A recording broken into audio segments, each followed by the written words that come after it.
செங்கோட்டையன் அவர்கள் கொடுத்த 10 நாள் கெடு இன்னைக்கு முடியுது. அதிமுக ஒன்றிணைந்தாதான் 2026 வெற்றியை காண முடியும்னு சொல்லியிருக்காரு. நீங்க கூட ஒரு அறிக்கை விட்டுருந்தீங்க. இப்ப அந்த கெடு முடியுது. இதுவரைக்கும் எடப்பாடி பழனிசாமி அவர்கள் அதை பத்தி எதுவும் பண்ண மாதிரி தெரியல. அவர் அதை நிராகரிச்ச மாதிரி தான் தெரியுது. நீங்க அதுக்கு என்ன சொல்ல நினைக்கிறீங்க? அதுங்க நிராகரிக்கிறதுங்கிறது பொதுவா ரொம்ப ஈஸியான வேலை.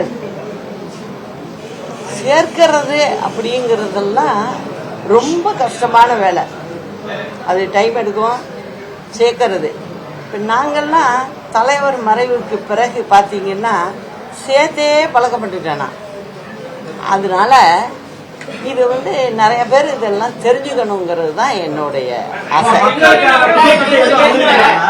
விளம்பரத்தை மட்டும் முன்னிலைப்படுத்தி உங்களோட ஸ்டாலின் அப்படிங்கிறத முதல்வர் சொல்லிட்டு வராரு. இது எப்படி பாருங்க? நம்மளோட தானே ஸ்டாலின் இருந்தாரு முதலமைச்சரா தமிழ்நாட்டு மக்களுக்கு. அப்ப நம்மளோட இல்லையா இத்தனை காலம் ஆகுது? இந்த வேடிக்கையா அவர் நம்மளோட இருந்தாருங்கிறத அவரே அதை ஏத்துக்கல போல இருக்கு. அதனால இப்ப உங்களுடன், ஏன்னா உங்களுடன் ஏன் இப்ப சொல்றாங்கன்னா உங்கள்கிட்ட தான் நான் வாக்கு கேட்கணும், அதனால சொல்லியிருக்கலாம்.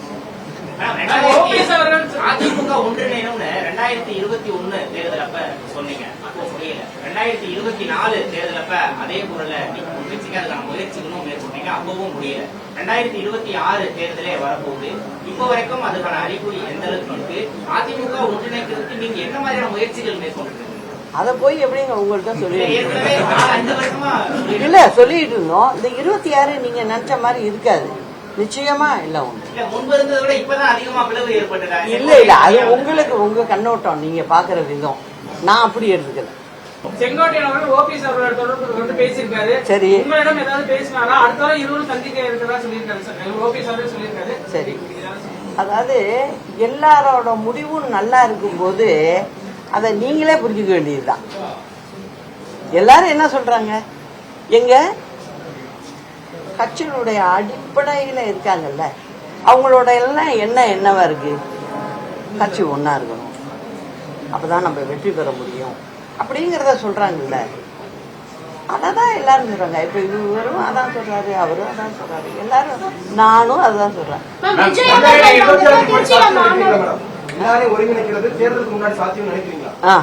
தேர்தலுக்கு முன்னாடி நடந்தாதானப்பா நல்லது.